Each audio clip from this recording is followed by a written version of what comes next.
খুব অল্প বয়সে যতটুকু শুনছি, এখনো আম্মুর কাছে শুনি যে আমার জন্মের পর থেকেই আমার বাবা তত একটা খুশি না, আমার এ নিয়ে অনেক ঝামেলা করতো। তো আমার মা কষ্ট সিদ্ধে আমার যখন 7 কি 8 বছর, এর মধ্যে আমার একটা ভাই হয়। হুম। তো এই ভাইটা আপনি হওয়ার প্রথম পর, সন্তান? হ্যাঁ, আচ্ছা। আমার আগেও আমার একটা ভাই হয়েছিল, কিন্তু ওটা হয়েছে মৃত। ও। ওর আচ্ছা। কোনো, জি, কি করতো আপনার বাবা? আমার বাবা তখন আর কি আমার দাদার হোটেল ছিল, হুম। ওই হোটেলে থাকতো। আচ্ছা আর এভাবে উনি গাড়ি চালাইতো। আচ্ছা আচ্ছা, ওকে। তো আমার বাবা যখন মনে করেন আমার বয়স 7, হুম আর আমার ভাইয়ের বয়স এই ধরেন 2 কি 2.5 হুম। এরকম হবে, তখন আমার বাবা আমাদের ফালায় আর কি অন্য জায়গায় বিয়ে করে। আপনার বাবা? জি, ও। আমার বাবা আমার মার অজান্তেই অন্য জায়গায় বিয়ে করে। যখন আমার মা জানতে পারে আর কি, তখন জিজ্ঞেস করে তুমি কি এটা করছো। পরে আর আমার মার বিয়ের পর থেকেই মনে করেন যখন আমি হইলাম, আমার ভাই হওয়া অবধি ঠিক ছিল, যখন আমি হইলাম হুম। এরপর থেকে আমার মারে মারধর, আচ্ছা। মারে তো অনেক মারধর করছে। এরপর এরকম করে সংসার চলতেছে চলতেছে, আমার ভাইয়ের যখন 2 থেকে 2.5 বছর বয়স, হুম আমার ধরেন 7 বছর বয়স, তখন আমার মার পারতেছিল না। হুম এর মধ্যে আবার শুনছে যে বিয়ে করছে। তো আমার মা তো থাকার আর কোনো প্রশ্নই আসে না। হুম আমার মা আমারে আর আমার ভাইয়েরে নিয়ে কিচ্ছু না বলে নানু বাড়ি চলে আসে। হুম এরপর আব্বু মনে করেন বিচার টিচার ডাকাইছে যে ও চলে যাবে কেন, ওরে বলো যে না যাইতে। তো আমার মা বললো তুমি এরকম এরকম করছো, তুমি বিয়ে করছো শাদী করছো, আমার হুম তো এখন আর কোনো দরকার নাই। তারপর যাই হোক, মা গেছিল আমাদের নিয়ে, গেছিল বাবার বাড়িতে। যাওয়ার পর মারে আবার অনেক মারধর করতো, আর মারধর করতো, যতবার মারধর করতো আমার ভাইটার অনেক আদর করতো, হুম কিন্তু আমার সামনে রেখে মারধর করতো। হুম হুম হুম। তো আমার ভাই যখন মনে করেন অনেক ছোট ছিল, তো তো আমার ভাইও তেমন একটা খানা দানা ঠিক মতো পাইতো না, আর আমারে তো দেখতেই পারতো না আমার বাবা। হুম। তো আমার মা এসব সহ্য করতে না পেরে আমার নানু বাসায় চলে আসে। নানু বাসায় চলে আসার পর ওই সময় আমার নানু অনেক গরিব ছিল, ওই ধানের মিলে কাজ করতো। হুম। আমার 2টা মামা আছে আর 3টা খালামুনি। তো আচ্ছা। আমার বড় খালামুনি অনেক আর কি জুয়া খেলে এরকম, হাজবেন্ডের কাছে ওনার বিয়ে হয়েছিল। তো হুম ওই খালু জুয়া খেলতো। প্রায় সময় আমার খালা এই বাসায় থাকতো, বেশিরভাগ নানু বাসায় থাকতো। হুম আবার আমার মার কপালে এরকম হইলো। হুম আর মেজো খালায় যদিও একটু আল্লাহ দিলে ভালো নামাজি কালামি ব্যক্তির কাছে বিয়ে হয়েছে, কিন্তু উনি বাবার বাড়ির কথা শুনতে পারতো না। হুম। তো উনি মোটামুটি শান্তিতে ছিল। তো আমার মা ভাবতো যে আমার বড় বোনটা এভাবে কয়েকদিন পর পর বাবার বাসায় এসব থাকে। আমার ভাই 2টা, একটা মই চাষ গেছে। আচ্ছা।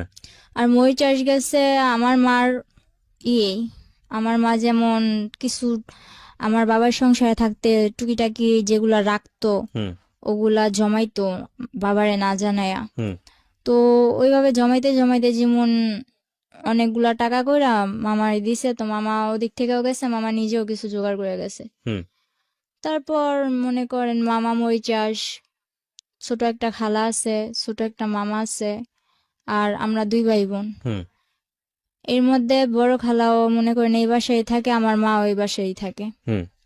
তারপর বড় খালার ঝামেলা শেষ করে বড় খালার বাসায় পাঠাই দিছে।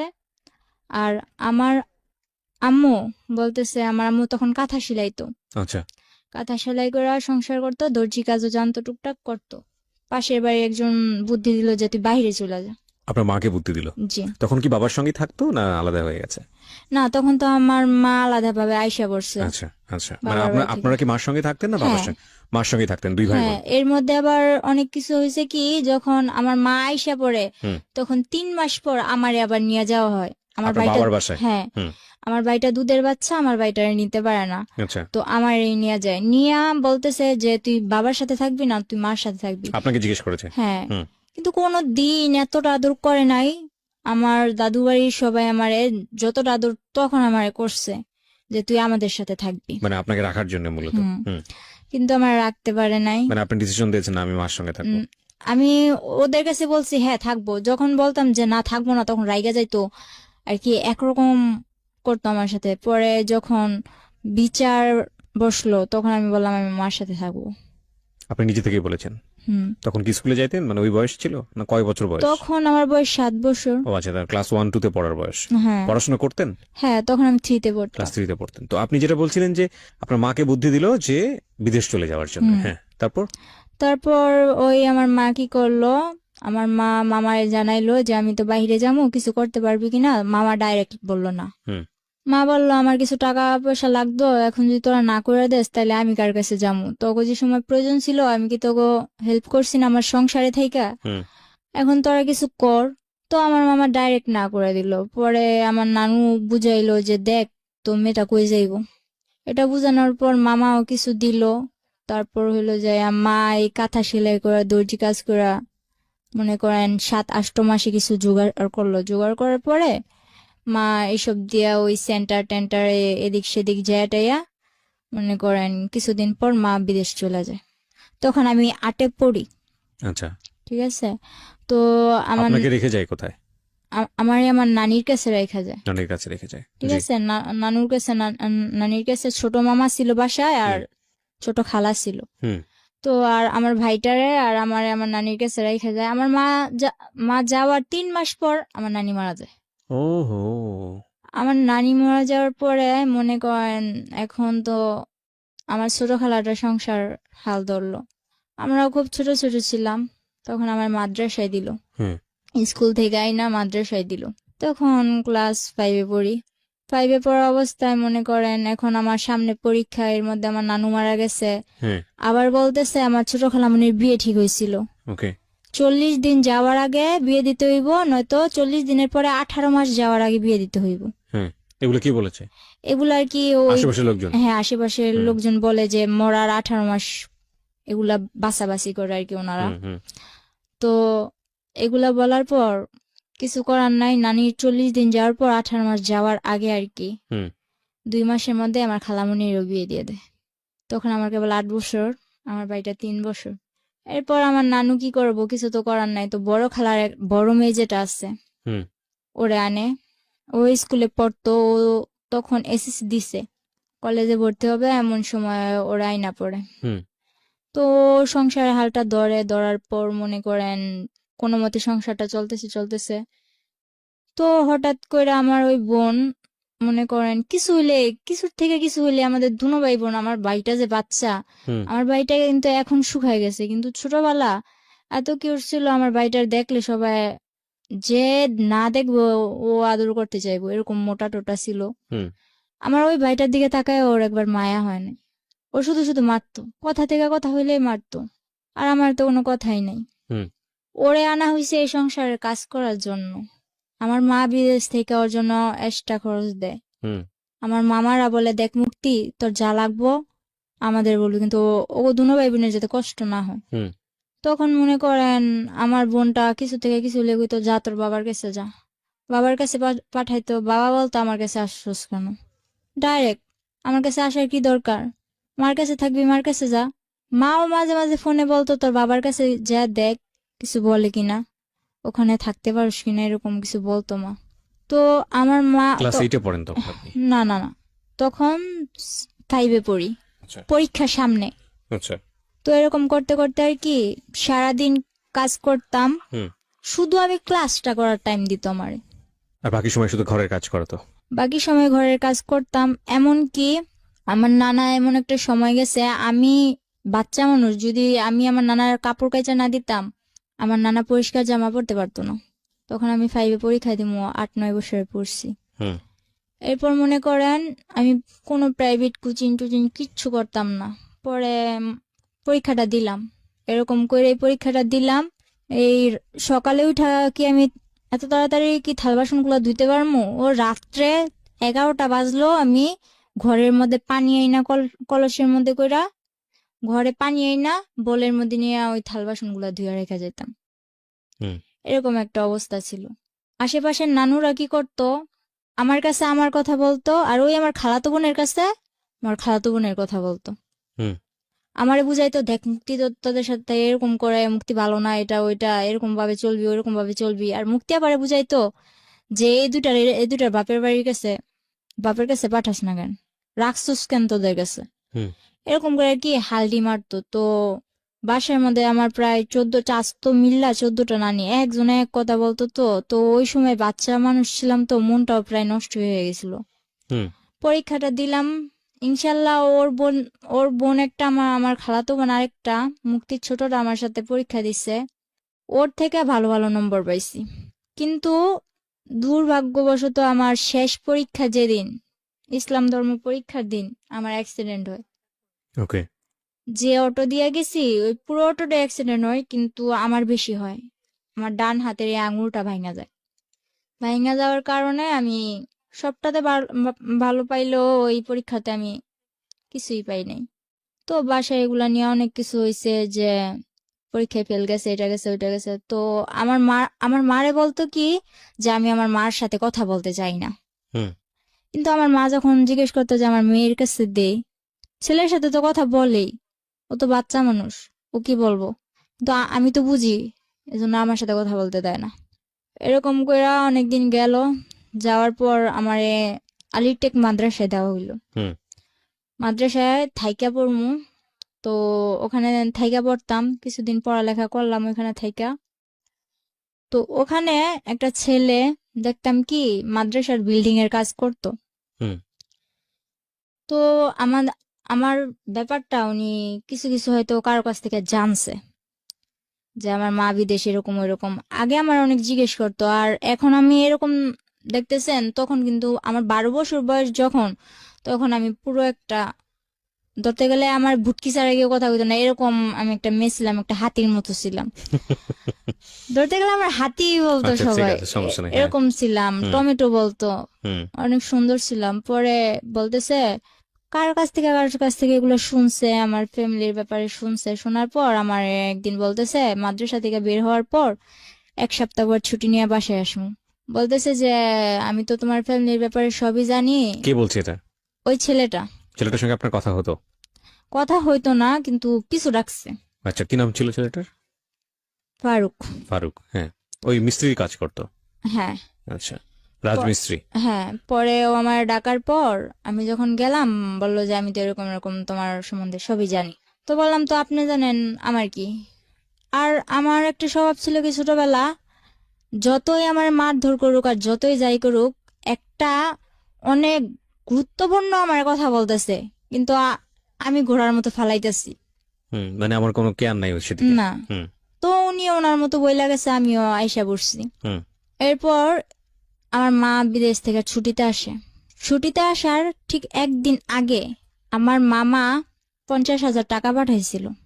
তো আমার নানা আবার কি করছে, ওগুলা ঘরে না রাইখা হুম ওগুলা আমার খালামণি গো বাসায় রাখছে। আচ্ছা আর আমার খালাতো বোন যেটা আছে, ওটা বড় খালাদের ঘর তুলবো, এজন্য ওগো বাসায় গেছে। হুম তো আমি যেমন পারছি তেমন মনে করেন লবণ টবণ বেশি দিয়া শাক রান্না করছি। তো আমার নানা কান্না করে আর বলে যে মুক্তিরে তো আমি আনলাম কিন্তু কোনো সায় পাইলাম না, তুই ছোট হইলো, তুই আমার যে লবণ বেশি দিয়ে হইলো ভাত মুখে তুলে দিতেছস, এটাই আমার কাছে অনেক। এগুলা টেগুলা বইলা নানা কান্না টান্না কইরা ওই লবণ ওলা শাক দিয়ে ভাত খেয়ে উঠা গেছে।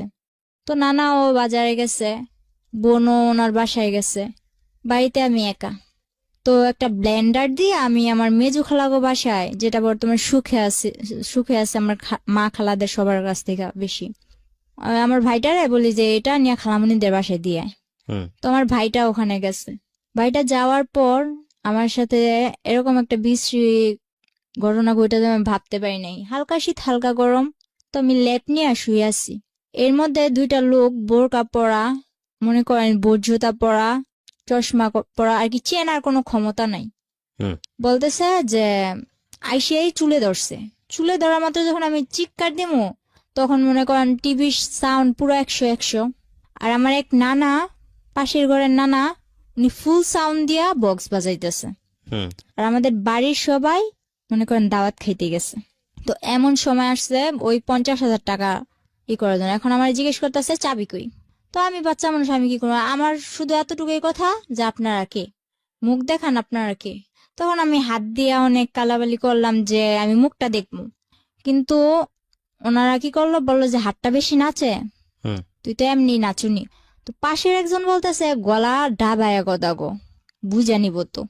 এরকম বলার পর পরে আমি বলতেছি তোমরা কে, নিশ্চয়ই আমার চেনা কেউ, তোমার মুখ আমি দেখবো।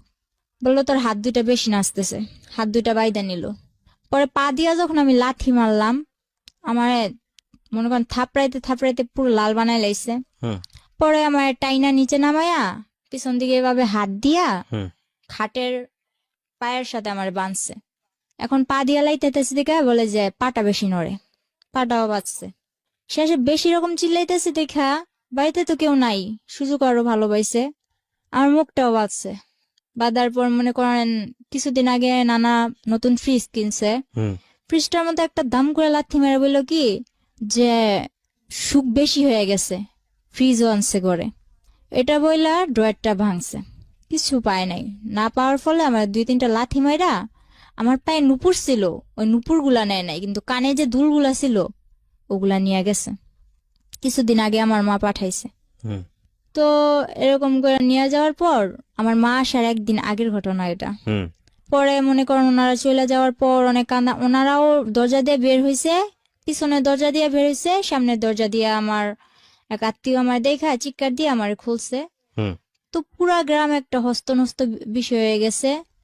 পরে আমার মা আসলো, মা আসার পর মা একদিন পর আসলো, আমি অসুস্থ, আমার মারতে মারতে প্রায় অসুস্থ বানাই ফেলছে একেবারে। হুম মা আসার পর এখন প্রশ্ন দাঁড়াইছে একটা, আমার কানের দুলগুলা নিল কিন্তু নুপুরগুলা নিল না কেন?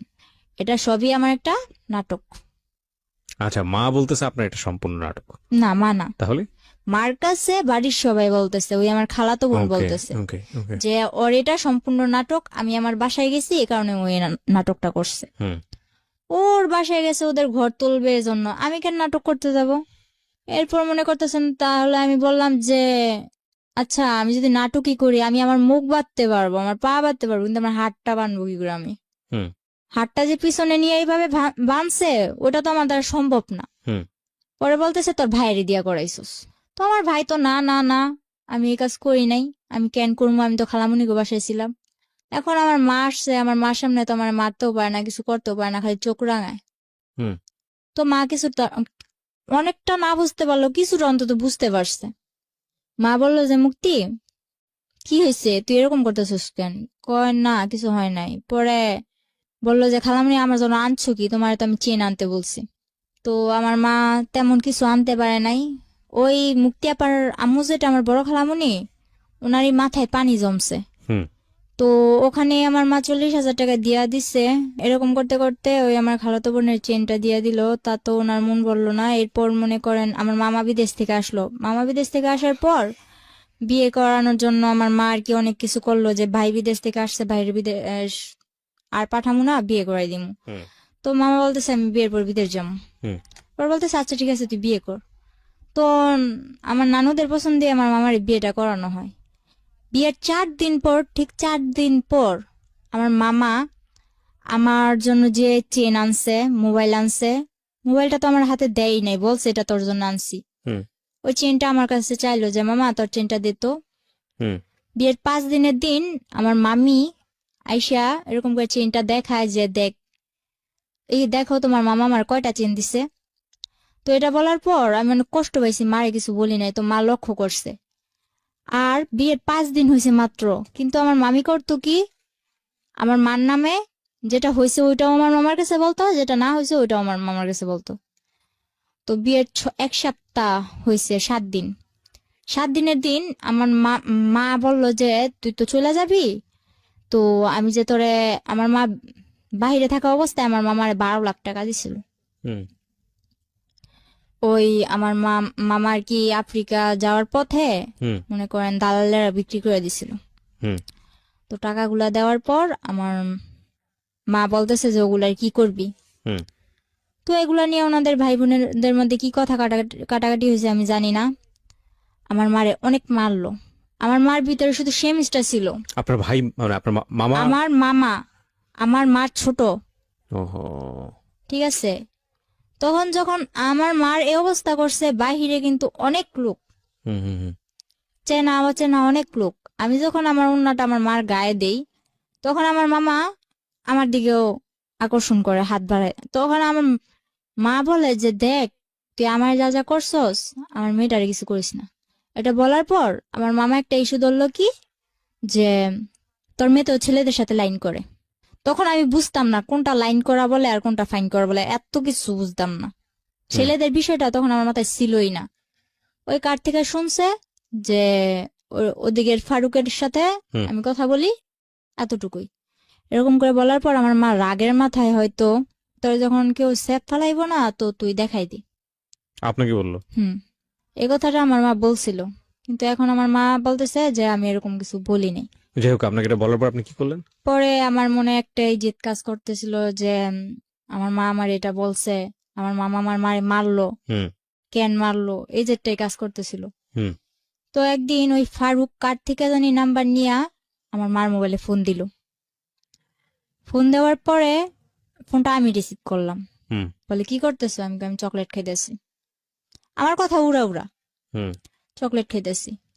পরে বলতেছে যে তুমি তো মাদ্রাসায় আসো না, কি ব্যাপার? পরে আমি বলতেছি যে আসি না আসি ওটা আমার ব্যাপার। পরে যখন আমার মা চিল্লাচিল্লি করতেছে, মা কান্নাকাটি করতেছে, এটা দেখে বলতেছে কয় আসো চলো আমরা একদিন ঘুরতে যাই। তো আমি কই, আমি তোর লগে কই ঘুরতে যাবো? তুই কি আমার বিয়ে করবি? তুই কি আমার বিয়ে করবি যে তোর সাথে আমি ঘুরতে যাবো? উনি কি তুই তুই করে করতেন নাকি ঘটনার পরে তুই করলেন? না, তুই করেই বলতেন? না, ওরা আমি তুই করে বলতাম। আচ্ছা, তারপর? পরে বলতেছে হ্যাঁ তোমায় আমি বিয়ে করবো।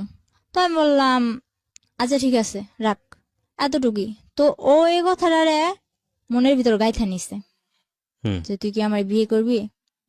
কিন্তু আমি কিন্তু এত কিছু মনে করিনি। এরপরের দিন 14ই ফেব্রুয়ারি, হুম। ঠিক আছে, ওই দিন 14ই ফেব্রুয়ারি ছিল। মাদ্রাসায় তেমন কোনো অনুষ্ঠান ছিল না, কিন্তু আর কি বান্ধবীরা একরকম জামা পরা, তারপর হইলো যে সব একরকম ড্রেস পরা কিছু একটা আর কি খাবার দাবারের আয়োজন করবো এরকম। তো 14ই ফেব্রুয়ারির দিন আমি বাসা থেকে বের হই। মনে করেন মোটামুটি আমার হাতে আংটি ছিল, ব্রেসলেট ছিল, পায়ের নুপুর, পায়ের আংটি, গলায় চেন, দুল এসব ছিল হুম। স্বর্ণের। তো এগুলা পয়রা টয়রা বের হয়েছি। তো আমার মার, আমি একটা মেয়ে, আমার মার তো অনেক আউস আছেই না। তো আমি অনুষ্ঠানে যাইতেছি, আমার মা নিজের হাতে আমার সাজাই দিছে। তো যাওয়ার সময় আমি আমার মার কাছে টাকা চাই। আমার মা বলে যে টাকা নাই। আমার মার আবার মামা মারার পর দাঁত ব্যথা হয়ে গেছিল। হুম। বলতেছে 500 টাকা আছে, এই টাকাটা নিয়ে আমি যাম, ডাক্তার কাছে যাম। তো আমি বললাম আমি এটা নিয়ে যাম। মা বললো না। তো আমি বলতেছি আমি এটা নিয়েই যাম। মা বলতেছে না, এটা বলে মা মাঠে গেছে। তো মাঠে যাওয়ার পর আমি ওই টাকাটা নিয়ে মাদ্রাসায় যাই। হুম। মাদ্রাসায় যাওয়ার পর ওখানে তেমন কিছু হয় নাই। মাদ্রাসায় যাওয়ার পথে ওই ফারুক বলতেছে কি হলো তোমার গাল টাল এরকম লাল কেন? পরে বলতেছে গাল টাল লাল কেন? এর আগের দিন আবার মার সাথে ঝগড়া লেগে আমার খালামুনি আমার আমার 2-3টা থাপ্পড় দিছিল। কোন ক্লাসে পড়তেন তখন আপনি, যখন এগুলো তখন ঘটনা? আমি 6-এ। এত অল্প বয়সেই? হুম, আচ্ছা। 6-এ। পরে মনে করেন 7-এ প্রায় উঠমু। হুম।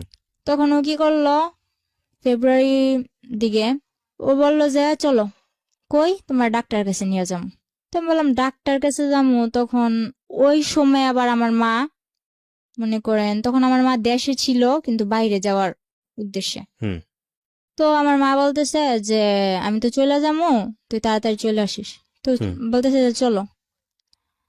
তো আমি বললাম যে কই যাবো? কই ডাক্তার কাছে।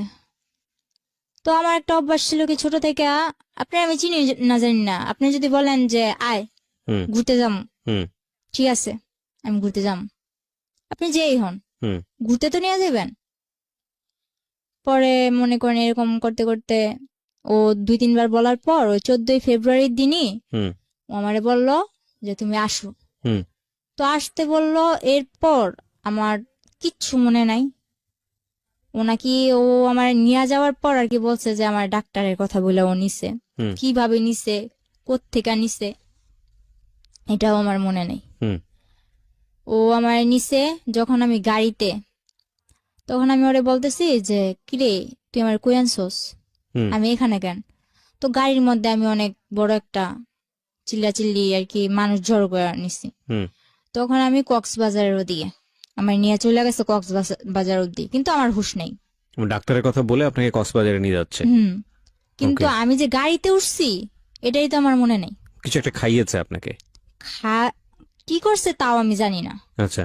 পরে মনে করেন যখন আমার সজ্ঞান আসে যে আমি ওর সাথে এত দূর কেন বা রাত্র হয়ে যাইতেছে, আমার মা তো টেনশন করবো, হুম তখন কিন্তু আমার হাতে একটা ফোন ছিল, কেউ জানতো না, আমার মাও জানতো না। হুম তখন আমি এফএম শুনতাম, ওই ফোনটা কেউ জানতো না আমার কাছে যে আছে, হুম এমনকি আমার মাও জানতো না। হুম পরে ওই ফোনটা দিয়ে আমি গেমস খেলতাম, সিম টিম কিছু ছিল না। হুম তো সিম টিম কিছু ছিল না, একটা মার সিম ছিল। মার সিম থাকাতে যে আমি মার থেকে নিছি যে মা এই সিমটা আমার দরকার, হুম কারণ সিম ছাড়া আমি এফএম শুনতে পারতেছি না। তো ফোনে এত কিছু বুঝি না, ওই এফএমটাই শুনি আর করি, গেমস খেলি। হুম এরপর ওই মোবাইলটা ছিল আমার সাথে, পরে বলতেছে তোমার সাথে মোবাইল আছে, মোবাইলটা দাও। হুম মনে করেন জোরাজুরি করে এক পর্যায়ে আমার থেকে ওই মোবাইলটাও নিয়ে নেয়। হুম পরে আমি যখন চিল্লাচিল্লি করে মানুষ জড়ো করি, তখন ওর বাসায় ফোন দিয়া কিভাবে কি ম্যানেজ করলো জানি না, ওর বাসার লোক বলল যে আমি ওর খালামণির মেয়ে, রাগ কইরা চলে আসছি ঢাকা, আমার নানু বাড়ি, রাগ কইরা চলে আসছি। এখন উনি আমার মা বলতেছে, ওর খালামণি বলতেছে যে ওর খালামণি আমার মা, ওর মা এখন বলতেছে যে আমার যাইতে দিতে। আমি একটু পাগলা টাইপের, আমার কিছু মনে থাকে না, তো আমার জিজ্ঞেস করতেছে তোমার বাড়ি কই। তখন আমি এটাও বলতে পারতেছি না যে আমার বাড়ি কই। মানে এটা কোথায় নিয়ে গেছে আপনাকে? এটা তখন কক্সবাজার, কক্সবাজার কার বাসায়? গাড়িতেই। ও গাড়ির যে- মধ্যেই? হ্যাঁ, গাড়ির মধ্যে আমি চিল্লাচিল্লি শুরু করছি আমার কই নিয়ে আলি। আচ্ছা, ও তো গাড়ির মানুষ লোকজনদেরকে জড়াইছে। বলতেছে? হুম, হুম, হুম। আচ্ছা। পরে এক পর্যায়ে ওরে গাড়ির লোকগুলা ছেড়ে দেয়। হুম ছেড়ে দেওয়ার পর চকরিয়া, ওর খালাতো ভাই রুবেল, হুম ওর বাসায় নিয়া, মনে করেন আমার 2 ঘন্টাও রাখতে পারে না, আমার পাগলামানি দেখে কি আমি বাসায় যাবো, আমি হুম বাসায় ফোন করবো। তখন তো আপনি জানতেন না যে আপনি কই যাচ্ছেন, না, কোথায় যাচ্ছেন? হ্যাঁ, তখন ওটা কোন জায়গায় এটাও এটাও জানতাম না, জানতেন কিন্তু না। ওরা কি বলতেছে আমি কিছু বুঝতেছি না। হুম আমি খালি হা করে তাকায় থাকতাম। তো এক পর্যায়ে ওর মামাতো ভাই আর মামাতো ভাইয়ের বউ আমার বুঝাইলো, দেখো সামনে ওই পুলিশ ক্যাম্প দেখছো, যদি এখন তুমি এমন করো তাইলে মনে করো বলবে যে তোমার তুমি কোত্থেকে আইসো না আইসো, তোমার এদিক থেকে ধরে নিয়ে যাইয়া হুম ওদিকে অনেক মারপিট কর। ও আমার কি করলো, এইসব বুঝাই টুজা বললো যে চলো আমরা বিয়ে করবো। তো আমি বললাম বিয়ে কয় কারে, আমি এসব বুঝি না, আমি বাসায় যাবো। আচ্ছা ঠিক আছে, তাহলে তুমি এক জায়গায় চলো, ওই জায়গা থেকে কাজ শেষ হইলে হুম তুমি তোমার বাসায় যাইবা, আমি নিজে নিয়ে দিয়ে আসম। তো এদিক দিয়ে আমার বাড়ির সবাই হয়রান, আমার মা ও বিদেশ টিদেশ যাওয়া বাদ, হুম আমার মেয়ে কই। এদিক দিয়া মনে করেন আমার নানার ছোট ভাইয়ের ছেলে যারা আছে ওরা অনেক প্রভাবশালী, হুম এলাকার মেম্বার চেয়ারম্যান, ওরাও মনে করেন কেস টেস কইরা মনে করেন একরকম অনেক কিছুই করছে আমার হুলস্থুল জন্য। অবস্থা, হ্যাঁ। পরে ওরে বলতেছে আমি বাসায় যাবো, এর মধ্যে আমার কিছুতেই বাসায় যেতে দিব না।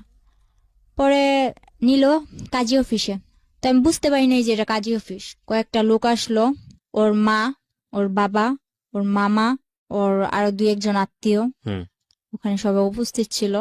তো আমার যে সময় বিয়ে হয় তখন কিন্তু আমি হাফ প্যান্ট পরি, এরকম অবস্থা। হুম তো মানে বিয়ে করে আপনাকে হ্যাঁ, জোর করে আপনাকে বিয়ে করে? আমি ওর খালাতো বোনের সাথে খেলি, ওখান থেকে ডাক দিয়ে আমারে মনে করেন ও আমারে বিয়ে করে, কিন্তু আমি বুঝতে পারি না ওরা কি বলতেছে, এটা তো আমি বুঝি না। তো সবাই মিলাদ পড়তেছে, আমিও মনে করেন মোনাজাত ধরে মিলাদ পড়তেছি। আমার মোনাজাত ধরতে গেল, আমি মোনাজাত ধরলাম, আলহামদুলিল্লাহ বলতে বললো, আমি আলহামদুলিল্লাহ বললাম, কবুল টবুল কিছু না, শুধু আলহামদুলিল্লাহ। এরপর সবাই মিষ্টি খাইতেছে, আমিও চাই মিষ্টি নিলাম, খাইলাম, কিন্তু এটা যে আমার বিয়ের মিষ্টি আমি জানি না। তো এর পরের দিন যখন মনে করেন ও ওরে আর আমার এক রুমে থাকতে দেয়, ওর খালাতো ভাইয়ের বউ, ওর মাও আমারে বুঝায়, তখন আমি বললাম মানে কি, আমি তো থাকবো না। এরপর আমার অনেক কান্নাকাটির পর আমি আমি আমি আমি আমার বাসায় যাবো, আর কিছু জানি না, ব্যাস এতটুকুই। পুরা একটা বিশৃঙ্খলা করে লাইছি, পুরো পাগল বানাই লাইছি। পরে বললো যে ও তো তোমার বিয়ে করা স্বামী, এখন যদি তুমি এরকম করো তাহলে তো তোমার পুলিশে দেওয়া হইব, তুমি স্বেচ্ছায় বিয়ে করছো, এখন তুমি এরকম করতেছো। তো আমি বললাম আচ্ছা, আমি যতটুকু জানি বিয়ে করতে আমার বাবার নাম লাগবো, মার নাম লাগবো, এগুলা কোথায় পারলি? আমার তো বিয়ে করছোস, কিন্তু এগুলো কোথায় পাইলি? পরে দেখলাম কি একটা ভুয়া, তখন আমার বয়স কেবল 12, অথচ আমার বয়স দিছে 22-এর উপরে। একটা জন্ম নিবন্ধনের কার্ড বানাইছে, গ্রামের নাম অজিমুন, আমার গ্রামের নাম কুলকেতচর, কিন্তু ওখানে কুলকেতচর, আলিটেক, আলিটেক এরকম করে আর কি অনেক ভুল। একটা জন্ম নিবন্ধনের কাগজ বানায়া কাবিন টাবিন কইরা 3 লাখ টাকা কাবিনে আমার বিয়ে করছে। 5 লাখ টাকা কাবিন, 3 লাখ টাকা উসুল, 2 লাখ টাকা বকে, এরকম ভাবে আমার বিয়ে করছে। বিয়ে করার পর আমি বললাম এসব তো আমি মানি না। পরে আমারে মনে করেন অনেক বুঝায় টুজায়া বললো যে কি করবা। তারপর বললো আচ্ছা তুমি ওর সাথে থাকো, থাকার পর কয়েকদিন পর তোমরা আবার তোমাকে বাসায় চলে যাইবা। আচ্ছা ঠিক আছে, ওর সাথে থাকলাম। মনে করেন ওর সাথে থাকার পর আমার প্রথম রাতেই মনে করেন আমি 1 সপ্তাহ হসপিটাল। আমার অবস্থা খারাপ। প্রথম যেদিন ওর সাথে এক ঘরে ছিলাম, তখনই মনে করেন আমি 1 সপ্তাহ হসপিটাল। তখন ওর মা বাবা কি করলো, বললো যে আচ্ছা ওই বাসায় থাকা লাগবো না, তোর বোনের বাসায় ওরে নিয়ে চলে যা। হুম। তো আমার ননাসের বাসাটা পাহাড় অঞ্চলে ছিল, ওখানে ছিলাম। থাকার পর ওখানেও কয়েকদিন থাকার পর আমার শ্বশুর বলল ঠিক আছে এবার আমি গ্রামের কিছু মানুষ জানাইয়া বউরে ঘরে তুলে নিয়ে আসি। তো এগুলা করার পর গ্রামের কেউ মানে না, যে ও না জানায় বিয়ে করছে, ও বউ ঘর তুলতে পারবো না, এটা ওইটা। তো আমার শ্বশুর কেউ না জানাই আমার ঘরে তোলে, কেউ জানে না। পরে এক পর্যায়ে যখন আমার ঘরে তোলার পরে, আর এখন আমার শাশুড়িও মানতে পারে না। আমার ননদ যেটা, আমার 7টা ননাস, হুম। 5টা ননাস, 2টা ননদ, একটা ভাসুর। তো এরপর মনে করেন ওরা আমার মানে না। যখন ওরা কেউ না মানে তখন আমার শ্বশুর আর ও আমার অনেক সাপোর্ট করে।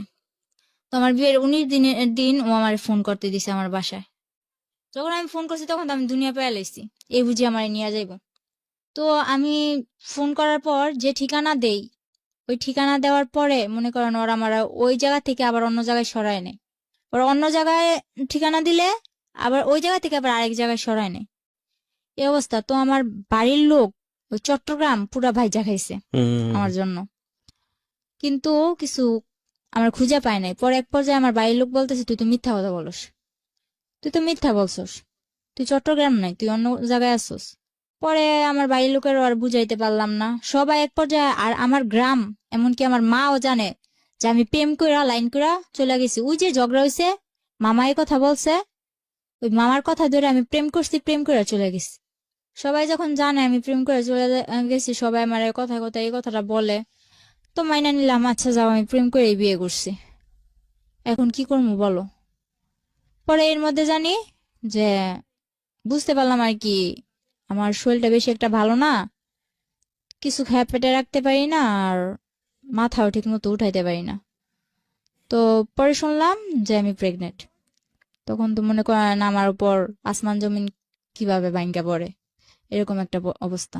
এরপরে ওরে বললাম, ওরে বলার পর ওর মা আর ওদের বাসায় নিয়া চালের বস্তার উপরে ফেলায় আমার মায়ের এই বাচ্চা নষ্টই করতে হইব, নষ্ট করতে হইব মানে নষ্ট করতে হইব। আমার এক বান্ধবী বলল, ওর সাথে আমি ফোনে যোগাযোগ করলাম। কত বয়স ছিল তখন বাচ্চাটার? তখন আমার বয়স ছিল, বাচ্চাটার বয়স 2 মাস। তারপর? পরে মনে করেন আমার বান্ধবী বলল যে বাচ্চাটা নষ্ট করিস না, সবকিছুর দায় দিতে পারবি আল্লাহর কাছে। ফারুক তখন কি করতো? তখন ও হোটেল চালাইতো। ইন দ্য মিন টাইম কি আপনার বাড়ির সঙ্গে যোগাযোগ হয়েছে, কথাবার্তা হয়েছে? হ্যাঁ হয়েছে। মেনে নিয়েছে বাড়ি থেকে? আমার বাড়ি থেকে তো কেউ মাইনা নেয় না, আমার বাড়িতে কোন শুধু ক্লাসে বলছে। পড়তেন তখন আপনি? তখন আমি ক্লাস 7-এ। 7 পড়েন, ওকে। ফারুকের সাথে আপনার বয়সের পার্থক্য কত ছিল? ওর আমার যখন 12 থেকে 13, ওর তখন 20। হুম। বাচ্চা নষ্ট করার প্রসঙ্গে আসছিল, তারপর? তারপর অনেক মারধর করলো, তখন আমার বান্ধবীর কথা শুনে আমি বাচ্চাটা নষ্ট করলাম না। তো বাচ্চাটা নষ্ট করলাম না ঠিকই, কিন্তু বাচ্চাটা নিলে যে আমার কি হইব ওইটা তো মাথায় আসে নাই। হুম। শুধু ওই যে বলছে যে এটা আল্লাহর কাছে দায় দিতে পারবি না, এটা বলার পর আমি নষ্ট করলাম না। আমার মারে ফোন দিয়ে বললাম মা আমার এসে নিয়ে যাও। তখন যখন আমি বাচ্চা নষ্ট করতে না চাইলাম তখন বলতেছে ওরা আচ্ছা ঠিক আছে আপনাদের মেয়ে আপনারা এসে নিয়ে যান। এটা বলার পর আমার মা আর আমার আপন মামা যারা, তারা এখন কি করছে, এই যে বললো যে আমি প্রেম করে ভাইগা এসে পড়ছি, এজন্য আমার মারে ঘর থেকে মাইরা তারাই দিছে, আবার মারছে। হুম। আমি চলে যাওয়ার পর আবার মারছে, মাইরা আমার মারে ঘর থেকে বের করে দিছে। ওহো। তো বাড়ির পাশে আমার এক চাচাতো নানা ছিল, হুম। আমার নানার ফুফাতো ভাই আর কি। তো ওই নানা আমার মারে জায়গা দেয়, জায়গা দেওয়ার পর ওনাদের ঘরে আমার মা থাইকা, এর মধ্যে আমার মা কি করলো 4 লাখ টাকা দিয়ে একটা জায়গা কিনলো। আচ্ছা আচ্ছা। তো জায়গাটা কিনছে ওই আমারই মামা লাগে মেম্বর, ওনা থেকেই জায়গাটা কিনছে। কেনার পর আমার মা ওদিকে ঘর দুয়ার তোলার ব্যবস্থা করতেছে। এর মধ্যে আমার আব্বু আবার আস্তে আস্তে আসার চেষ্টা করতেছে, আস্তে আস্তে আসার চেষ্টা করতেছে। পর মনে করেন আমার আব্বু প্রায় বলতেছে যে মেয়ে চলে গেছে, আমি আসি, এটা ওইটা। তো আমার মা বলতেছে না, লাগবে না। আর মা যখন এটা বললো তখন বললা, আচ্ছা ঠিক আছে, লাগবে না তো, আমার যাতে আর দরকার না পড়ে। তখন বললা, আচ্ছা ঠিক আছে, তোমার দরকার না পড়লে নাই, তুমি আইসো না। পরে আমার মামা মনে করেন মারে মারধর করে বাড়িতে করে দেওয়ার পরে মা ওই মামাদের ওই নানাদের বাসায় উঠা জায়গা কিনলো, ঘর দুয়ার তুলতেছে। ঘর যখন উঠাবে, এখনো ঘরের কিছুই করে নাই, শুধু চালটা দিছে। ওই সময় আমি ফোন দিয়ে বলতেছি আমার এসে নিয়ে যাও। তখন আমার নিয়ে আসে, নিয়ে আসার পর বলতেছে যে ওখানে যাইয়া আমার শ্বশুর শাশুড়ি বললো যে আমার মেয়ের যে স্বর্ণ গয়নাগুলা পরানো ছিল ওগুলা কই। তখন ওগুলা তো সম্ভবত আমার শাশুড়ি নিছে। তো আমার শাশুড়ি নিছে, আমি বললাম যে আমার শাশুড়ির কাছে। তো আমার শাশুড়ি বলল কই, আমার কাছে এগুলো কিছুই দেয়নি। মা আমার নিয়ে এসে পড়ে, মা নিয়ে এসে ওই রাইতে আমার বলতেছে, যখন বুঝতে পারলো যে আমার কিছু একটা অন্যরকম, তখন বলল তুই বাচ্চাটা নষ্ট করে ফেল। বললাম যে আমার যে বাবু হইব তুমি জানলা কি করে? কয় আমি বুঝতে পারি, আমি তোর মা, তোর থেকে আমি হই নাই, আমার থেকে তুই হইছস। পরে মাও বললো এই কথা। মা এই কথা বলার পর আমি ফারুকরে কল দিলাম। কল দিয়া এক রাইতে বললাম এখন এসে আমার নিয়ে যান, আমি ভাড়া বাসায় থাকবো, কিন্তু আমি বাচ্চাটা নষ্ট করবো না। বিয়ে তো মানুষের বারবার হয় না। তো আমার বিয়ে যখন হয়েই গেছে আর সবাই জানে যে আমি প্রেম করে বিয়ে করছি, ভাইগা যায় বিয়ে করছি, তো সবাই যেটা জানে জানুক, কিন্তু আমি বাচ্চাটা নষ্ট করবো না। আপনি আপনি আমার বিয়ে করছেন, এটা আপনার বাচ্চা, আপনি এসে আমার নিয়ে যান। ডিটারমিন ছিলেন একদম। হুম। হুম। তো তখন আমার বয়স অল্প ছিল। আমার মা কি করলো, যেদিন ফারুক আসলো এর পরের দিনই কিন্তু ফারুক চট্টগ্রাম থেকে রওনা দিছে। আসার পর আমার নিতে আসছে ওর এক বন্ধুরে নিয়ে। নিতে আসার পর মা কি করলো, কিছু আয়োজন টায়োজন করে ওরেও খাওয়াইলো, বললো যে তুমি চলে যাও, আমার মেয়ে তো দিব না। তখন আমি বললাম যে আমি চলে যাম। তখন মা কি করলো, বাচ্চাটা নষ্ট করার জন্য আমারে পিল খাওয়াইলো। আমার গরম পানি করে খাওয়াইতে চাইছে অনেক জোরাজুরি করে। তো আমি গরম পানি করে খাই নাই। তারপর যখন এক পর্যায়ে আমার সাথে ধস্তাধস্তি করতেছে, পরে বললাম আচ্ছা খাবো, কিন্তু আমার ঠান্ডা পানি দিয়ে খাও। কিন্তু তখন আমি জানতাম না গরম পানি দিয়ে খেলে কি হয়, ঠান্ডা পানি দিয়ে খেলে কি হয়। কিন্তু আমি গরম পানি খামো না, তো আমার ঠান্ডা পানি দিয়ে খাও। ঠান্ডা পানি দিয়ে খাওয়াইলো, কিছু হইলো না। তো ওই রাতটা থেকে পরের রাত্রে আমরা আবার বাসে উঠলাম, শ্বশুর বাড়িতে যাম। যাই হোক, শ্বশুর বাড়িতেই থাকবো। তো গেলাম, যাওয়ার পর ওখানে মনে করেন 3-4 মাস ভালোই কাটলো, কিন্তু আমার শ্বশুর বাড়িতে আমি ছোট খেয়ে সংসারের হাল ধরেন সবটাই ধরছি। সারাক্ষণ গরুর গোয়ালে পড়ে আছি, 4-5টা গরু পালতেছি, মুরগি তো মনে করেন খোয়ার ভর্তি মুরগি, হাঁস, গরু, ছাগল, সবকিছু করতেছি। তো এর মধ্যে করলো কি, আমি বললাম যে আমি পড়বো, আমি পড়ালেখা করতে চাই। এ কথাটা আজও পর্যন্ত কেউ জানে না, এই যে আজকে আমি বললাম। আমার মা হয়তো শুনতেছে, হুম। আমার মাও জানে না। ও আমার এই স্কুলেও ভর্তি করাইছে, ঠিক আছে, ওর বোনের সাথে আমার স্কুলেও ভর্তি করাইছে। তো স্কুলে ভর্তি করানোর পর ওখানে আমি ঠিকমতো ক্লাস করতে যাইতে পারতাম না, যেহেতু আমার বাড়িতে সংসারে কাজ করা লাগতো। আমি রান্না বান্না করতাম, রান্না বান্না করে গরুর কাজ করতাম, সংসারের যাবতীয় যা কাজ করে যদি সময় পাইতাম তাইলে আমি ক্লাস করতে যাইতে পারতাম। তো ওই সুখটা আমার কপালে বেশি দিন সয় নাই। মনে করেন কিছুদিন পর মনে এই কাজ নিয়ে একটা ঝগড়া হইলো আমার ননদের মধ্যে। আর আমার ননদ অনেক ছেলেদের সাথে মনে করেন ফোনে কথা বলতো, আবার ফেসবুক টেসবুক এসব চালাইতো। তো তো ছেলেদের সাথে ওর অনেক ঘনিষ্ঠতা ছিল। পরে ও দুষ করতো, কিন্তু দুষগুলো আমার উপরে চাপাই দিত। আমার হাতে মোবাইল দিছিল তখন, ফারুক আমার হাতে একটা মোবাইল দিছে, ও বাইরে থাকলে আমার ফোন টোন দিত। তো কিন্তু আমি মোবাইলের কিছু বুঝতাম না। তো আমি বললাম কি যে তুমি যে আমার দোষটা পাও, তুমি পাইছো কি? যখন আমি একটু কড়া ভাবে আমার ননদের আমি ধরলাম, তখন আমার ননদ আমার মারলো। ননদ আর শাশুড়ি মিলে দুইজনই মারলো। এদিক দিয়ে আমি কিছু খাইতে লইতে পারি না, শুকায় কাঠ হয়ে যাইতেছি। আমার তখন 5-6 মাস হয়ে গেছে, বাবু হবে কাছে আইছে ডেট। হুম। এর মধ্যে ওরা আমার মারধর করে আর কি সহ্য করতে পারছিলাম না। পরে এর মধ্যে আমার ফুফাতো বোন যেটা আছে, এটা আমার জামাইয়ের সাথে মনে করেন যোগাযোগ করা শুরু করলো।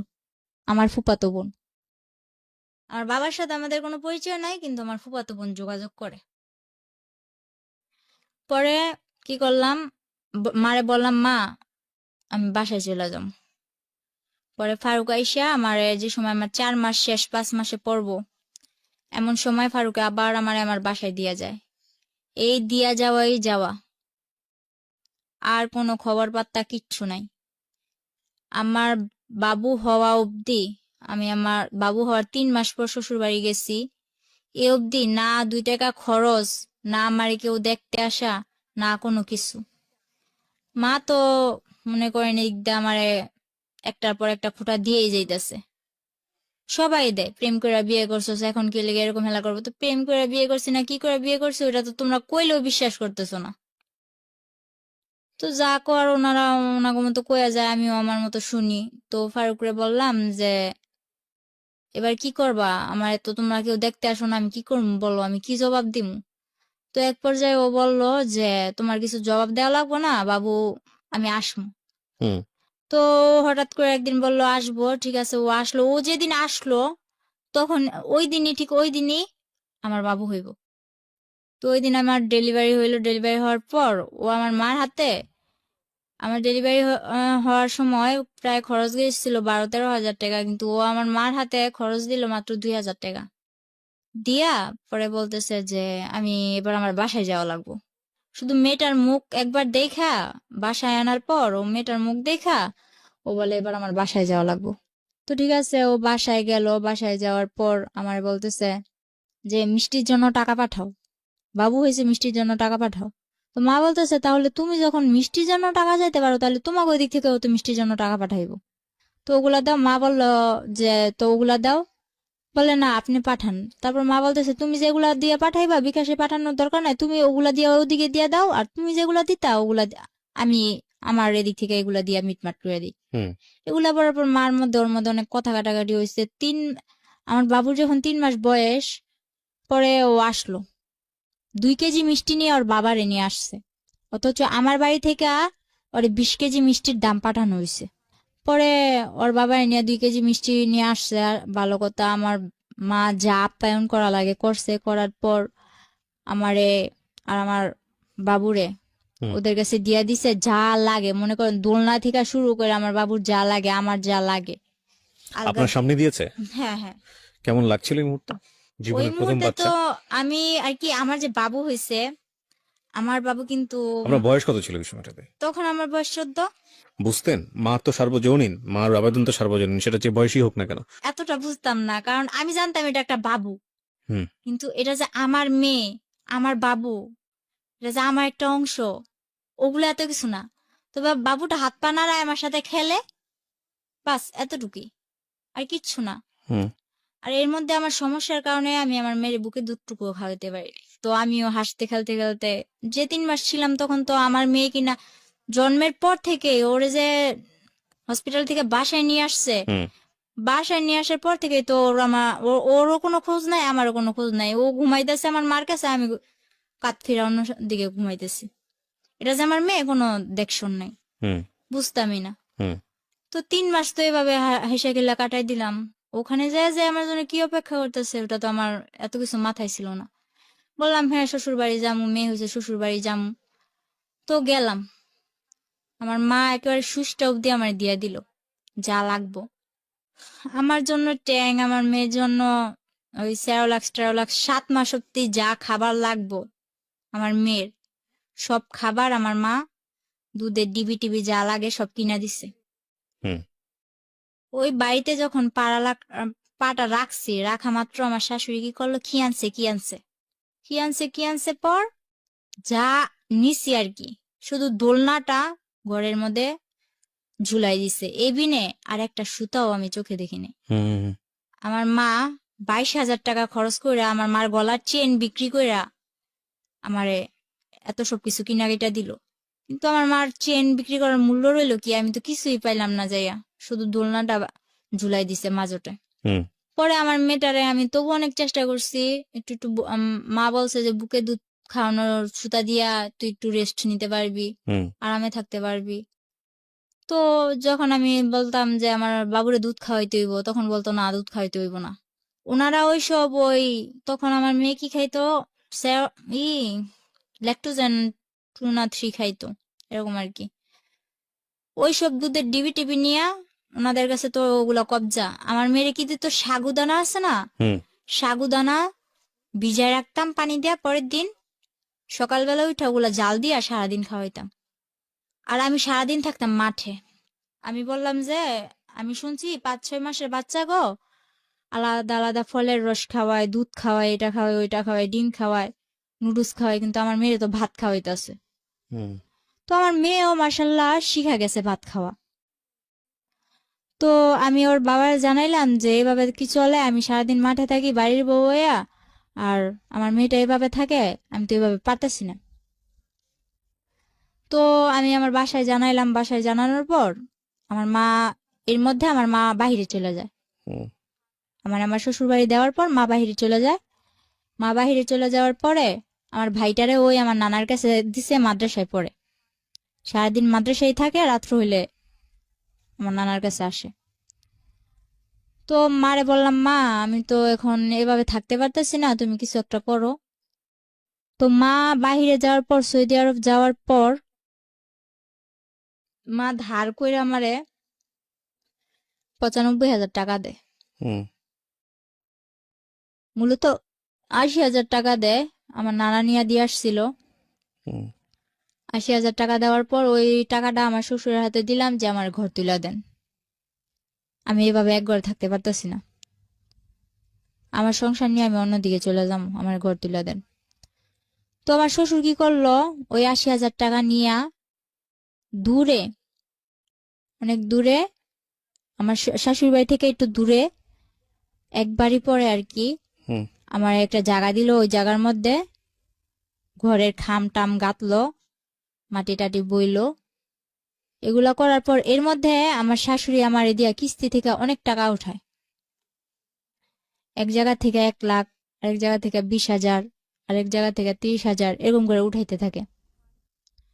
তো তখন আমি কিস্তির বিষয়টা বুঝলাম না, আমার নিয়ে যাইতো, আমার মনে করেন গাড়ি করে নিয়ে যাইতো, ওইটা কটা সাইন টাইন দিতাম, হুম পরে আবার আসার সময় আমার কিছু খাওয়াইতো। তো এটা আমার কাছে একরকম আনন্দের ব্যাপার ছিল, বাড়ি থেকে বের হইতে পারি না, গাড়িটা ঘুরতে যাই। হুম কিন্তু আমার দিয়ে যে কিস্তি নিতেছে, কিস্তি নিলে যে কি হইব ওইটা আমার মাথায় নাই। হুম পরে যখন আমার ঘর তুললাম, ঘর তোলার পর আমার মা ঘরের মধ্যে যা লাগে, মার থেকে টাকাই না, যা লাগে, একটা সুইচ পর্যন্ত, একটা চামচ পর্যন্ত আমার শাশুড়ি আমার দেয় নাই। আমি সবকিছু কিনি, কিনা নেওয়ার পর পুরো একটা 10 বছর সংসার করলে যা না হয়, আমি সব গুছানোর মতো একটা সংসার করি। হুম তখন আমার কাছে ভালোই লাগতেছিল। তখন আস্তে আস্তে বুঝতেছি যে এটা আমার সংসার, আমার বিয়ে হয়েছে, আমার একটা বাচ্চা হয়েছে। এর মধ্যে আমার ফুফাতো বোন যেটা আছে, ও ফেসবুকে ফেক আইডি খুইলা, ছেলেদের নামে আইডি খুইলা, হুম আমার হাজবেন্ডের জানাইলো কি যে আমি তো মিমরে ভালোবাসি, ও ওর সাথে আমার রিলেশন ছিল, এখন তো আমরা পালাই যাম। হুম তো ফারুক তো আমি বলতে পাগল ছিল। এটা যখন বললো আমার ফুফাতো বোন, তখন তো ও পুরা রাগ আমার উপর, কিন্তু আমারে বলে না। এরপরে কি করলো, ও আমি যখন জিজ্ঞেস করলাম, এরপর বলে যে দেখ কি বলে এগুলা। হুম তো তখন আমি আর কি টুকটাক ওই বাংলায় যে ইংলিশ গুলা লেখে না ও, আমি ফটর ফটর বলে দিতাম। ও যে চ্যাটিং করে না, এগুলো আমি ফটর ফটর বলে দিতাম, তুমি এটা লিখতেছো, এটা লিখতেছো। কিন্তু আমি মোবাইল সম্বন্ধে কিছু বুঝতাম না, ও মেসেঞ্জারে চ্যাট করতো, আমি বলতাম। তো আমার বলতো তুই তো সবই পারস, দেখা যায়, আয় তোরে বুঝাই। এই যে মেসেঞ্জারে এই লোকটা তোরে এই যে এরকম ভাবে বলতেছে, তোর সাথে আগে রিলেশন ছিল, এখন তোরা পালাই যাবি, তো ওর সাথে যোগাযোগ, তোর হাতের মোবাইলটা আমার দিয়া লাবি, আর কেউ যোগাযোগ রাখতে পারবি না। আচ্ছা, হাতের মোবাইল নিয়ে নাও, মাই যদি ফোন দেয় ইমুতেই তো দিব। হুম আমার মাই বিদেশ থেকে একটু ফোন দিবা, আমি তোমার লগে একটু আমার মার লগে একটু কথা কম, আর তো কিছু না। তো মোবাইল আমি দিয়ে দিছি। এরপর ওই ফেক আইডি দিয়ে আমার ফুফাতো বোন কথা বলতে বলতে এক পর্যায়ে আমি বলি আচ্ছা ফোন দিতে বলো ওরে।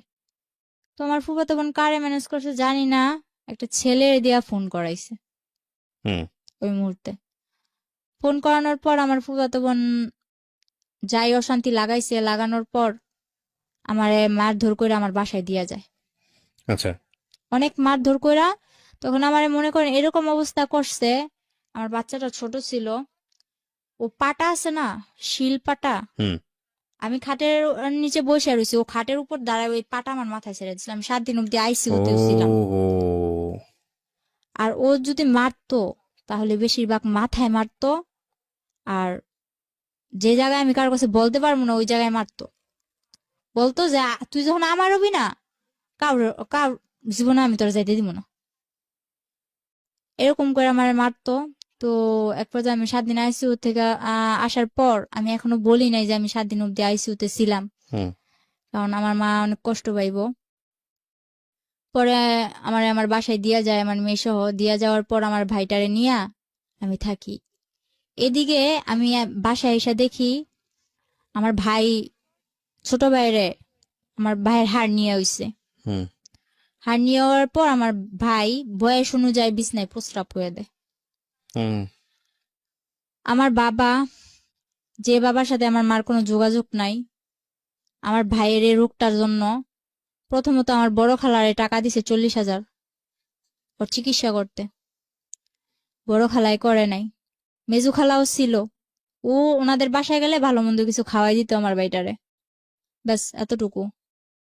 আর ছোট খালারে বিয়া দিছে, ছোট খালায় তেমন একটা আমাকে করে না।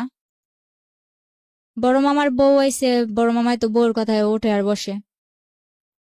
নানা ও নানার কাছে ও টাকা দিছে, নানা ও চিকিৎসা করে নাই। হুম শেষে না পাইরা আব্বুরে মায় কল দিছে, নাম্বার জোগাড় কইরা কল দিয়ে বলতেছে যে আমার ছেলে অসুস্থ, আমার ছেলের চিকিৎসা করো। আব্বুরেও টাকা দিছে মায়, মোটা অঙ্কের টাকা দিছে সবাইরেই, কিন্তু কেউ চিকিৎসাটা করে নাই। আমি যখন চলে আসার পর আমার মা আমার হাতে কিন্তু টাকা দেয় নাই। হুম ওই মাসে যা লাগবো, ওই বললাম না যে আমার একটা মামা মেম্বার ছিল, ওনার কাছ থেকে মাসে 2-1 হাজার টাকা আনতাম, মনে করেন মোবাইল খরচ, হুম তারপর হইলো যাইয়া এভাবে কিছু টুকটাক খাইতে মন চাইলে এসবের জন্য। আর বাজার যা করা লাগতো বাজারে ফোন দিয়ে কয়ে দিতাম যে রসুন নম্বর এগুলো এগুলো পাঠাইতে কইছে, ওনারা পাঠাই দিত। হুম মাঝে মাঝে আমি যাইয়া নিয়ে আসতাম। তো এর মধ্যে আমার বাড়িতে একটা উঠলো কি যে এই মেয়ে কেন এই বাড়িতে থাকবে, ও তো ভাইগা চলে গেছে।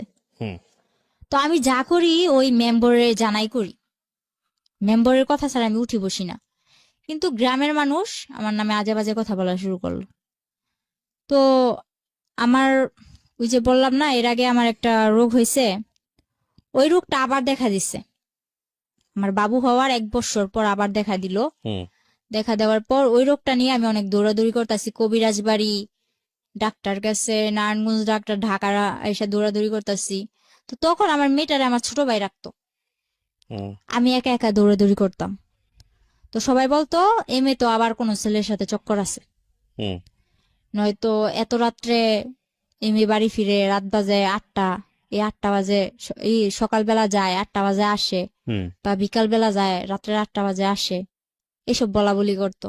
হুম তো আমি বলতাম যে আমি এক জায়গায় গেছি, ওই জায়গায় আমার দেরি হইতেই পারে, ডাক্তারের বিষয়, সিরিয়াল আছে, কত কিছু আছে, বা রাস্তায় জ্যাম ট্যাম থাকে, হুম দেরি হইতেই পারে। তো আমি যে সময় যদি দেরিও হইতো ওই মামারে জানাই দিতাম যে মামা আমার আসতে দেরি হইব, বা মামা আমি আইসা বসছি।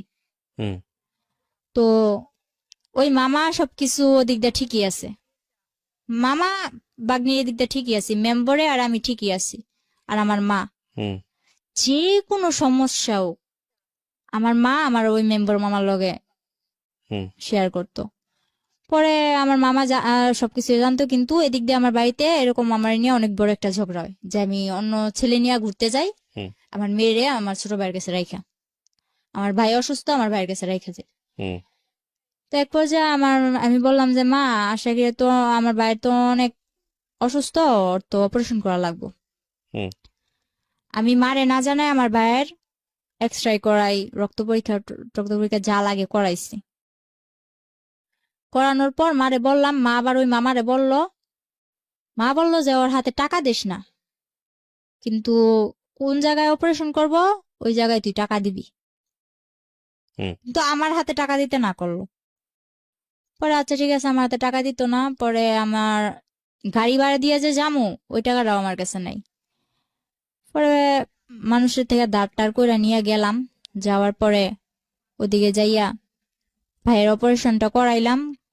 তখন একটা আল্লাহর বান্দা, শুধু আমার বড় খালা গেছে, যার আমার মা 40,000 টাকা দিছিল শুধুমাত্র আমার ভাইয়ের অপারেশনের জন্য। ওই ব্যক্তি ওখানে যাইয়া আমার ভাইয়ের মনে করেন অজ্ঞান কইরা ডাক্তার, আমার ভাই তো তখন আর কি একটু হ্যাংলা ট্যাংলা টাইপের ছিল, ওর ইনজেকশন দিয়া ডাক্তার বের হয়ে বসে কয়, আমি অপারেশন করতে পারবো না। হুম। ধরতে গেলে আমার ভাইয়ের মরার অবস্থা, আমার খালা উপরে ঘুমায়। আর আমার ভাইয়ের জন্য যে 500 টাকা ধার করে নিয়েছিলাম, ওর তো হার্নিয়া হয়েছিল, লুঙ্গি লাগবে অপারেশন করতে। লুঙ্গি কিনছে ঠিকই, 100 টাকা দা লুঙ্গি কিনছে ঠিকই ফুটপাত থেকে। বাকি যা টাকা ছিল উনি ওনার নাতনি, বড় মেয়ের যে নাতনি আছে, ওই নাতনিদের জন্য জামা কিনছে। সামনে কি হইব ওইটা আর ভাবে নাই। তো আয়সা ঘুমাইতেছে, তো আমি যাই বলতেছি, খালা খালা অপারেশন তো বন্ধ করে দিছে, আমার ভাই তো খারাপ অবস্থা, আমার ভাই তো মরে যাইবো। আমার মেয়েটা আমার কোলে আছে, হুম। এই মেয়ে নিয়ে আমি আমার ভাই নিয়ে দৌড়াদৌড়ি করতেছি। তো পরে মনে করেন আমার খালায় তেমন একটা পাত্তা দিল না। এক পর্যায়ে যাই হোক, কষ্টে সিদ্ধে আমার ভাইয়ের অপারেশনটা হইলো। অপারেশনটা হওয়ার পর ভাইটা নিয়ে কিছুদিন পর আমার হাজবেন্ডের সাথে আমার যোগাযোগ হইলো। যোগাযোগ হওয়ার পর এর মাঝখানে আবার কি করছে, রাকিব নামে একটা ছেলে, আমাদের গ্রামের পাশের গ্রামের, ওই ছেলে বলতেছে, তোর মেয়েও আছে জানি, সবই জানি, কিন্তু তোরে তো আমি ছোট থেকে চোখে চোখে রাখছি, কিন্তু তোর এখন বিয়ে হয়ে গেছে, তোর বিয়ে হোক বাচ্চা হোক যাই হোক, আমি তোর নিয়ে যাবো, আমি তোর বিয়ে করুম, সবাইরে জানাই বিয়ে করুম, এসব বলতো। আর ওর বোন আমার বান্ধবী ছিল নাকি, ও বলছে যে আমার বোন তোর বান্ধবী ছিল, তুই নাকি ছোট থেকেই বলতি যে আমার স্মৃতি পাটি, আমার বিয়ের সময় স্মৃতি পাটি, তারপর বললো না কেন লোকে সব দিয়ে বিয়ে, ওই এগরা বেগরা ও বলতেছে। পরে মনে করেন ওই ছেলে পাগলের মতো ছিল, ওই ছেলের মা ও হাতে পায়ে ধরা কান্নাকাটি, এসব না মাথায় না নিয়া যখন ফারুক আবার আমার সাথে যোগাযোগ করা শুরু করলো, তখন আমি আবার ফারুকের বললাম, আচ্ছা ঠিক আছে তুমি আইসা আমার নিয়ে যাও। হুম। তো আমার ভাইয়ের অপারেশন হয়েছে, কিছুদিন হইলো, আমার বাড়ির মানুষও মনে করেন আমি কোনোখানে গেলে এরকম বাজে বাজে কথা বলে। তো চাইরদিক দিয়ে মনে করেন আমি একটা অশান্তির মধ্যে ছিলাম। তো আমি বললাম যে বাপের বাড়ির ইয়ের থেকে ওই শ্বশুর বাড়ির জ্বালাই বালা। এটা কইয়া মনে করেন এর মধ্যে আমার বাপেও আইছে, আমার বাপেও আইয়া মনে করেন আমার লগে বাজে বাজে ব্যবহার করে। তো মারে কইলাম তুমি ফোন দিয়া আব্বুরে আনছো কে, আব্বু তো এরকম বাজে বাজে ব্যবহার করে। তো মায়ে বলতেছে কষ্ট করে চল, আর একটা বছর পর তো আমি আইয়েই পড়ব। পরে আমি ফারুকরে খবর দিলাম, ফারুক এসে আমার নিয়ে গেল। নিয়ে যাওয়ার পর আমার অপারেশনের ভাই 2 মাসও হয় নাই, নিয়ে গেলাম ওখানে যাই, আমার ভাইয়ের ওষুধও বন্ধ। ওই যে আমার স্কুলে ভর্তি করেছিল, ওটা তখন আবার আমি বললাম যে আমি শুরু করি, মোটামুটি শুরু করতেছি। তখন আমার ভাই ছোট, আমার ভাই তো অপারেশনের মানুষ, একটু একটু কিছু খাইতেই চায়। তখন আমি আলাদা করে চলে গেলাম, আমার সংসারে আমি চলে গেলাম। তখন অনেক একটা ভালো দিক ছিল আমার। মনে করেন 3টা মাস আমি যেমন জান্নাতের মধ্যে ছিলাম, এরকম আমার মনে হয়েছে। আমার স্বামী, সংসার, ভাই, আমার মেনিয়া, আমার অনেক ভালো একটা দিক ছিল। ফারুক। পরে 3 মাস পর কি হইলো, ওর মা ওরে কি বুদ্ধি দিছে জানি না, 3 মাস পর ও হঠাৎ একদিন রাত্রে আমার ভাই বলতেছে যে আপু তোমার ঘরে কারেন্ট গেছে, গরম লাগতেছে, আমি তোমার শ্বশুর ঘরে যাই শুই। তো গেল আমার ভাইয়ের, আবার আমি ওখানে নিয়ে মাদ্রাসায় ভর্তি করে দিছি। হুম। তো ওর পড়ালেখা নিয়ে ওই ব্যস্ত। তারপর আমি আর কি বই নিয়ে বসছি, হুম। আমার শ্বশুর আসছে এর মধ্যে, বলতেছে কি রে পড়স, বলতেছে হ্যাঁ পড়ি। পরে বলতেছে আচ্ছা ঠিক আছে পড়, আমি কি বসে থাকবো, আমি কই না। কয় ফারুক কে আইছে, আমি কই না আসে নাই। পরে আমার শ্বশুর আরে ফোন দিয়ে বলে তুই কই, বলে আমার আসতে দেরি হইব, তোমরা যায় ঘুমাই পড়ো। তো আমি না খাইয়া বসে আছি, ও আসবো আমি খাম, আমার মেরে ঘুম পাড়াইছি। রাত্রে 12টা বাজে ও একটা মেরে নিয়ে এসে দাঁড়ায়। পরে আমি এত কিছু মাথায় নেই আসতেই তো পারে, তো এটা যে কে আমার ধারণা ছিল না। আনলাম ঘরে, আমি চিল্লাচিল্লি করতেছি এত দেরি করে আইসো। তারপর হঠাৎ করে খেয়াল করলাম যে উনি কে। বলে যে এটা তোমার আপা হয়, ওটা আমার আপা হয়। পরে যখন বললাম, তারপর বললাম যে আপা হয় তো ভিতরে আসেন। আসলো। তো ওরে আমি বললাম যে হাত মুখ দিয়া খাওয়ার জন্য আসো। তো হাত মুখ দিয়ে গেল, মেয়েটা মাঝের দরজায় খাড়ায় আছে, নড়েও না চড়েও না, হুম। এক টিপে দাঁড়ায় আছে। তো আমি বলতেছি যে ওই আপার ডাক দাও, তুমি খাইবা, উনি কি চেয়া থাকবো নি। হুম। তারপর ওই মেয়েটা বললো না আমি খাইছি। ফারুক কি করলো, আমার সামনে ভাতগুলো নিয়া সবসময় ওই 3 মাস ও খাইয়া তারপর আমার খাওয়াই দিত। হুম।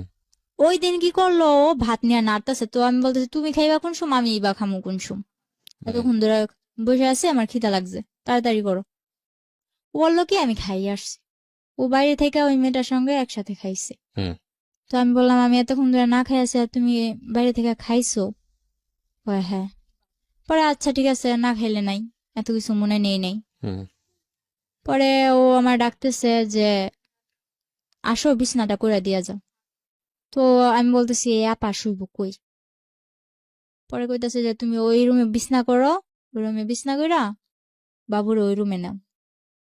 তো যে ওয়াল ক্লকটা ছিল ওইটা আমার বাবুরে ও কোলে নিয়ে ওয়াল ক্লকটা টান্দা নিয়া বলতেছে ওই রুমে, আচ্ছা ওই রুমে বিছনা করলাম। তো আমি ভাবছি ওই রুমে ও আমার সাথে শুইবো, আফুটা একা এদিকে শুইব। পরে ও কি করলো, ও খাটের মধ্যে বসে আছে। আফুরে বললো যে তুমি শুয়ে পড়ো। তো আপু ওর ওর পাশ দিয়া যাইয়া খাটের মধ্যে শুয়ে পড়লো। ও বসে আছে, ও নড়ে না। পরে আমি বললাম কি ব্যাপার, তুমি আসো না।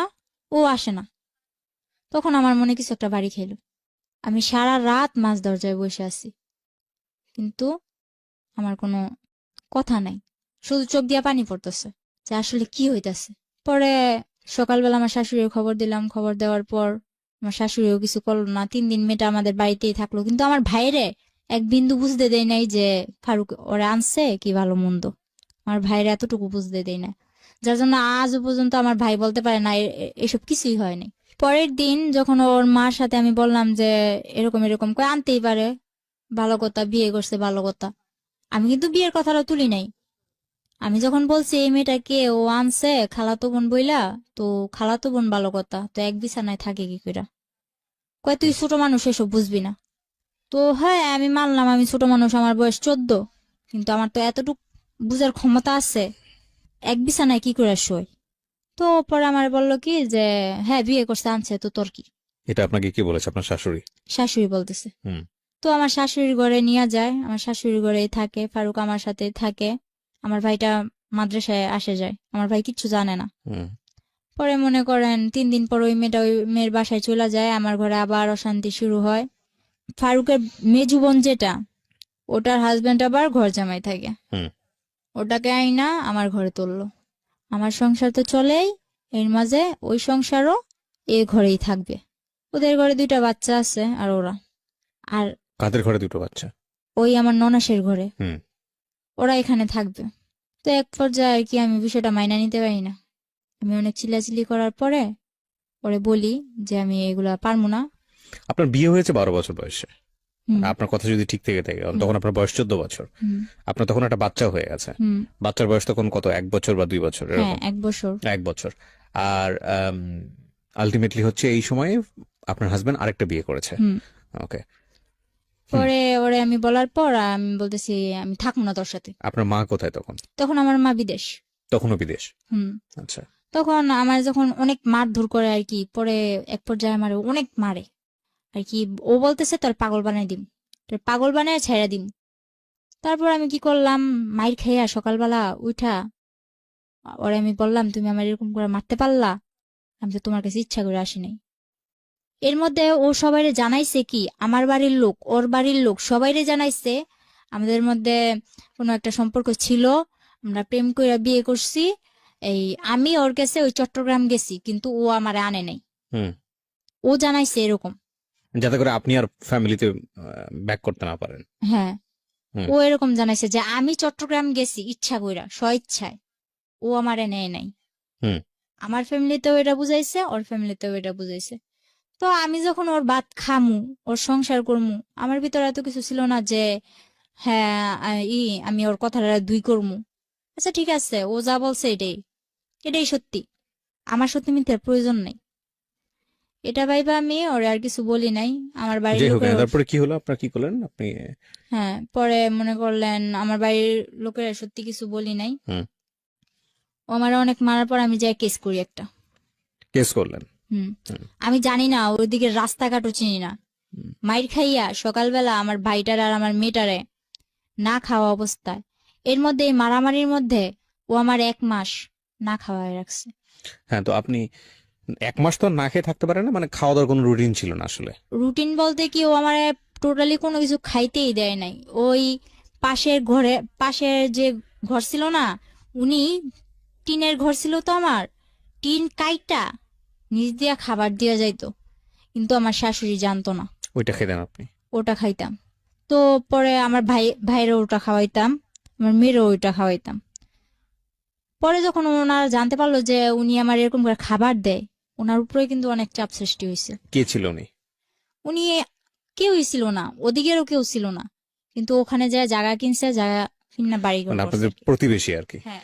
তো আপনি যেটা বলছিলেন যে আপনি পুলিশের কাছে গেলেন, মামলা করলেন, কিভাবে করলেন? মনে করেন ও আমার 500 টাকা দিছিল যে ডাক্তার কাছে যাবি, হুম। ওই টাকাটা নিয়ে রাত্রে মাইরা আবার রাত্রে 500 টাকা দিছে যে ডাক্তার কাছে যাবি। আমার যে তুই আমার প্রত্যেকবার মারস, এবার আমি তো কোনো কিছু করি না, এবার আমি কিছু করবো। প্রতিবার যখন আমারে মারে, আশেপাশের লোকজন আমারে বলে যে তুই ওর ভাত খাইস না, ওর সংসার থেকে চলে যা। ওর আরেকটা বউ তখন আপনাদের ঘরেই? না না, তখন ওই 3 দিন থাকার পর ওই বউর বাসায় চলে গেছে। আচ্ছা। পরে কি করছে ও ও, পেশায় কি করতো? ফারুক পেশায় কি করতো? তখন আমি গাড়ি কিনা দিছিলাম, কিসের গাড়ি? ওই মিনি ট্রাক গুলো আছে না, ওগুলো পিকআপ। চালাতো? হ্যাঁ। হুম। মানে এটা আপনার মার টাকা দিয়ে? মার টাকা দিয়ে না, কিস্তি তুলছি, কিন্তু মার থেকে নিতে হইতো কিস্তিগুলো আর কি, মার থেকে ধরতে গেলে আদায় করা হুম, হইতো। ঠিক আছে, বলেন তারপর। কি রাস্তায় যা দাঁড়াইছি, এমন অবস্থায় আমি পুলিশের কাছে যাইতে, যে কোন জায়গায় যাইতে হইব এটাও জানতাম না। হুম। তো এক পর্যায়ে একটা লোক আমার দেখে বললো যে কই যাইবা, বললাম এরকম এরকম আমার মারছে, আমি কেস করবো। তো ওই লোকটা বিনা স্বার্থে বিনা ভাড়ায় আমার নিয়ে যায় থানায়। হুম। তারপর যে কেস লেখলো, উনি 200 টাকা রাখছিল। এরপর স্যারের কাছে নিয়ে যায়, হুম। এসআই এর কাছে নিয়ে যায়, এসআই মনে করেন বলে আচ্ছা ঠিক আছে দেখবো, টাকা দেন। তো 500 টাকা আমার কাছে ছিল, তারপর কইছে আমার কাছে 1 টাকাও নেই। আমি এরকম এরকম রাস্তার মধ্যে আসছি, এক ব্যক্তি আমার নিয়ে এসে, আমি এতটুকুই, হুম। এর বেশি আমার কাছে আর কিচ্ছু নাই। এটা শোনার পর ওই যে কেসটা লেখছে, উনি চোখের পানিগুলো ছাইড়া দিল। এরপর মনে করেন আমি বললাম আপনি আমার কেস যদি নেন, যদি মায়া লাগে, যদি আপনার ঘরে মেয়ে থাইকা থাকে তো নেন, আর যদি না নেন তাহলে কিছু করার নেই, আমি চলে যাই। হুম। এটা বইলা আমি চলে আসি। চলে আসার পর ওনার নাম্বারটা নিয়ে আসি, হুম। এসআই স্যারের নাম্বারটা আমি নিয়ে আসি। পরে আসার সময় ওই যে কেস লেখছে, হুম। উনি আবার আমার 1 কাপ চা খাওয়াইলো, আর 100 টাকা দিয়া বললো গাড়ি ভাড়া দিয়া চলে যাইব। হুম।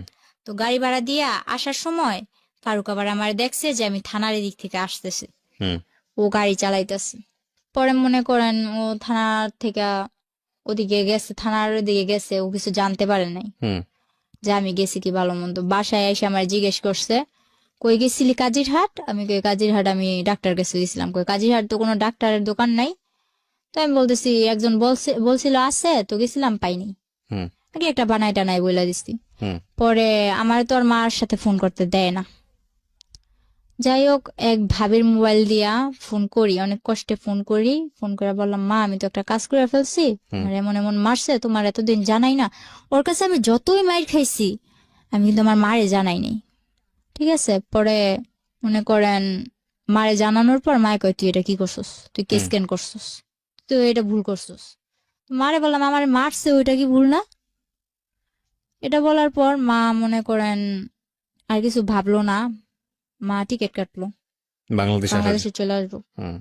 মা ডাইরেক্ট আমার শ্বশুর বাড়ি আসে কেস করার 1 সপ্তাহ পর। হুম।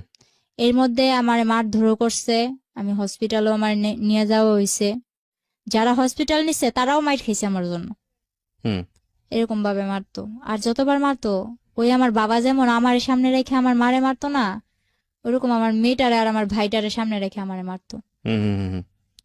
তো হয়তো বা ওই সময়টায় আমার ভাইটারে নিয়ে গেছিলাম দেখে আমি জীবিত আছি এই যে পর্যন্ত। যতবার মারছে, হুম। আমার মাইরা ফেলার চেষ্টা করছে, ততবার আমার ভাইটা সামনে যায় দাঁড়াইছে আর কি। হুম। পরে ওরে কি করব, ওর আর কিছু করার নাই। মায়ে গেল, মায়ে যাওয়ার পর মায়ে অনেক টাকা পয়সা ভাঙলো কেসের মধ্যে। আমরা যদি 5,000 খাওয়াই, ওরা 10,000 খাওয়ায়, ওরা যদি 10,000 খাওয়ায়, আমরা 20,000 খাওয়াই। এরকম করতে করতে এক পর্যায়ে কেসটা কিভাবে ওরা নামাই নিয়ে এসে বসছে হুম। টাকা দিয়ে। তো কি করছে, মা বলতেছে 3 দিন পর মা বলতেছে কয় আমি বাসায় চলে যাই, আমারও তো ঘর দুয়ার যায় ঝাড়তে লাগবো, এতদিন পর 3-4 বছর 2 বছর ধরে ঘরটা এরকম ভাবে পড়ে আছে, তুই আয়। হুম। তো আমি বলি, মা আমি তো আসার পর মাত্র 7-8 মাস ধরে না, এদিকে আসা হয়েছে, কেসটা কি হলো? তারপরে কেসটা কি হলো নাকি কেসটা হলো না? কেসটা আর হয় নাই। ওরা আচ্ছা। টাকা দিয়া সব মীমাংসা করে, একদম মাটি হুম। পুরা ঠান্ডা, কোনো কথা নাই। হুম। পরে মা চলে আসার পর মা এক জায়গা দিয়ে আমার ভাইটা তখন বন্যায়, আমার ঘর ঠিক আছে, হুম। আমার মারধর করার, মনে করেন 1 মাস আগে নাজিরহাট হুম। বন্যা হয়েছিল, হয়তো শুনছিলেন, চট্টগ্রাম তলায় গেছিল পুরা। হুম।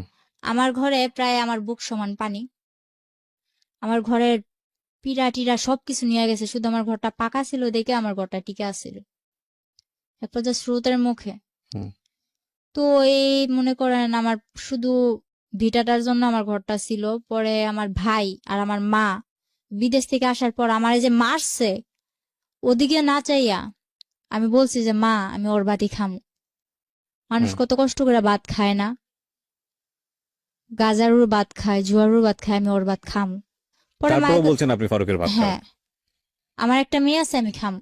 কারণ আমার মায় ও আমার বাবার রেখা চলে আইছে, আমিও যদি চলে যাই তাহলে মানে আপনি চিন্তা করেছেন যে আপনার মতোই যদি আপনার মেয়েটার ফিউচার হয়, হ্যাঁ। যাতে না হয় সে কারণে। হুম। পরে কি করলাম, মারে এসব এসব বুঝে মারে বাসায় পাঠাই দিলাম। মায়ে আসলো, মায়ে এসে 3 দিন পর মনে করেন আমার উপরে আবার মারধর। মারধর করার পর আমি বললাম যে আচ্ছা ঠিক আছে, আমার মারধর করিস না, আমি বাসা থেকে ঘুরে আসি, আমি হুম। আবার চলে আসমু, কিন্তু বাসা থেকে ঘুরে আসি। পরে বলতেছে তুই তো গেলার আবি না। পরে বলতেছি না আমি আমু। তখন গ্রামের মানুষ একটা প্রশ্ন তুললো, কি কয় তোমরা যে বিয়ে করছো এই বিয়ের প্রমাণটা দাও। আমারে বলতেছে বিয়ের প্রমাণ দিতাম। ও বলে আমরা কোনো বিয়ে করি না, এতদিন আমরা অবৈধ সংসার করছি, এতদিন আমরা অবৈধ সংসার করছি, এটা যখন ও বলে তখন আমি বলি যে ওই যে লেখালেখি দেখছি, আমি বলি না, আমি আলহামদুলিল্লাহ কইছি ঠিকই, কিন্তু আমার তো এতটুকু খেয়াল আছে যে ওই সময় কিছু লেখালেখি হয়েছিল। পরে বলতেছে আচ্ছা ঠিক আছে, ওই প্রমাণ দাও। ও বলে না এর কোনো প্রমাণ নেই। তো আমার বিয়ে তো হয়েছিল কক্সবাজার চকরিয়া, হুম। ওই ঠিকানাটা আমার মারেও দেয় না, আমারও দেয় না। এক পর্যায়ে আমি বললাম আচ্ছা ঠিক আছে, তুই ঠিকানা দিবি না ভালো কথা, আমিও অসুস্থ, তুই আমারে টাকা দে, আমি বাসায় যাম। কয় আমি তোর 1 টাকাও দিতাম না, তুই যদি বাসা থেকে সুস্থ হয়ে আইতে পারস তাহলে তুই যা, কিভাবে যাবি, তারপর আবার চলে আবি। হুম। তারপর আমি মার থেকে টাকা নিয়ে 800 টাকা নিলাম, টাকা নিয়ে বাসায় চলে গেলাম। বাসায় চলে যাওয়ার পর মারে বললাম বুঝে যে মা আমি ওর ভাত খামু না, ব্যাস এতটুকুই। এরপর ওই ওদের গ্রামের মাতবর চেয়ারম্যানরা বলতেছে কি ব্যাপার, তুমি প্রমাণ দিতে পারতো না, তাইলে সত্যি সত্যি এতদিন তুমি অবৈধ সংসার করছো। পরে আবার আমি আমার মার থেকে মনে করেন খোঁচায় টোচায় টাকা নিয়ে যে জায়গায় বিয়ে হয়েছিল ওই জায়গায় গেছি আমি, হুম। ওই জায়গাটাই গেছি, যাইয়া ওই কাজিরে খুঁজা বাইর করছি আমি একা, আমার ওকে। মেয়ে আমার মার কাছে। হুম। আর আমি একা ওই কাজিরে চট্টগ্রাম চকরিয়া যাইয়া ওই কাজী মতিন রে খুঁজা বাইর করি। হুম। খুঁজা বাইর করার পরে ওই কাজের অনেক বুঝা টুজা টাকা পয়সা কিছু দিয়া, আমার বন্ধু বান্ধব কতগুলো আসলো, ওই যে বন্ধু বান্ধব কিন্তু আমার না, বন্ধু বান্ধব ওরই, ওই যে আমার মেসেঞ্জার বুঝাইছে, ফেসবুক বুঝাইছে, যে হুম। এই যে দেখ ফেসবুক এমনি চালায়, মেসেঞ্জার এইভাবে চালায়, এভাবে চ্যাটিং করে। হুম। তো ওর বন্ধু বান্ধব গুলারে আমি ফোন দিছি যে এরকম এরকম, তখন ওর বন্ধু বান্ধব গুলা ওর হইয়া আর একটাও কথা কয় না, সবাই আমার হয়ে এই কথা বলে। পরে আমি যখন বুঝা বললাম যে ভাই আমি তো এরকম কাবিনের কাগজ নিতে আসছি, মানে তো আমার দেয় না টাকা ছাড়া, আমার কাছে তো যাওয়ার ভাড়াও নাই। হুম। এটা বলার পর পরে বলতেছে আচ্ছা ঠিক আছে আমরা দেই। তারপর ওনারা 4-5 জন ম্যানেজ করে আমারে 4-5 হাজার টাকা দেয়। আচ্ছা। ওইটা দিয়ে আমি কাবিনের কাগজটা তুলে নিয়ে যাই, কিন্তু নিয়ে যাইও কিছু করতে পারিনি। ওই ছবি তুইলা ইমুতে মাতবরের কাছে দিছিলাম। তারপর কি আমি ওর বাদ খামু না খামু না খামু না। এর মধ্যে আমার বাবা কি করলো, 12 বছর পর আমার মারে বললো কি আমার মেয়ের সাথে এত বড় অন্যায় হয়েছে, যে বাবা নিয়ে বলতো যে ও আমার জন্মের না, হুম। ওই বাবা বলতেছে আমার মেয়ের সাথে যখন এত কিছু হয়েছে আমি এর শেষ দিকে সারম। ওই আমার বাবা দোকান ভাঙচুরে এগুলা টেগুলা করে আমার মারে আর কি একটু একরকম পটাইলো। মারে পটানোর পর মা বলতেছে 12 বছর পর যখন ও মেয়ে স্বীকার করছে, মেয়ের জন্য এত কিছু করতেছে বা করবো, তাইলে ওরে আমি আনতেই পারি। গ্রামের সবাই বলছে দেখ তুই ওরে আনিস না। আমার বাবারে ডাইরেক্ট দুই হাত দানা করছে যে ওরে কিন্তু তোর সংসারে আবার আনিস না। তো আমার মা আনছে। আনার পর আমরাও ভাবছি বাবা পাইছি দুনিয়া পাইছি। হুম তো বাবা পাইছি দুনিয়া পাইছি এটা ভাইবা বাবারে খুব হাসি মুখে অনেক 6-7 দিন সংসার কাইটা গেছে। হুম পরে আমি বললাম যে আমি কিছু একটা করবো, কিছু একটা করবো, নয়তো তো আমার মেয়েটার ভবিষ্যৎ অন্ধকার। হুম এটা বলার পর এই 1 সপ্তাহের মধ্যে আমার মারে পুরো, আমার মা এতদিন যে বিদেশ করছে যা ছিল আমার বাবা হাত করে নিছে। মানে এইসব কাজ করে, মানে এই ধান্দাবাজি করে। হুম। তো আমার মারে কিভাবে এসব করে আমার মা বুঝতে পারে নাই যে আমার মারে একদম সর্বশান্ত করে দিচ্ছে। তারপর আমার মা কি করলো এই 1 সপ্তাহের মধ্যে এরকম করার পর আমি বলতেছি আমার বাবাও কি করলো আমার মার সাথে আবার ঝগড়াঝাটি। তো যখন বললো তুই এরকম করলে কোনো লাভ নাই, এখন সবকিছু তো আমার বাবা বলতেছে মারে, মারে এই কথা বলার পর মা বললো আচ্ছা ঠিক আছে সবকিছু তোমার, তাইলে তুমি সংসার চালাও। কয় চালামু, আমি ভুসামাল রাখছি, এই ভুসামালের জন্য তুই টাকা দে। তো মা বলে আমি টাকা দিম কইতে, যা ছিল তোমার তো দিয়েই দিছি, বলে কিস্তি তুলা দে।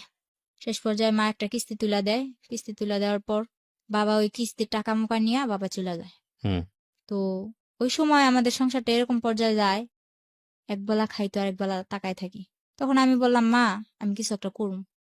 তো মা কি করলো, বয়স বাড়াইয়া আমার জন্ম তারিখ হলো 2002 সালের এপ্রিল মাসের 3 তারিখে। হুম তো আমার জন্মের 1995 সালে না কয় সালে আর কি আমার 25 বছর করে একটা পাসপোর্ট করে, হুম জন্ম নিবন্ধনের কার্ড করে 11 দিনে আমার মা পাসপোর্টটা বের করে ওকে।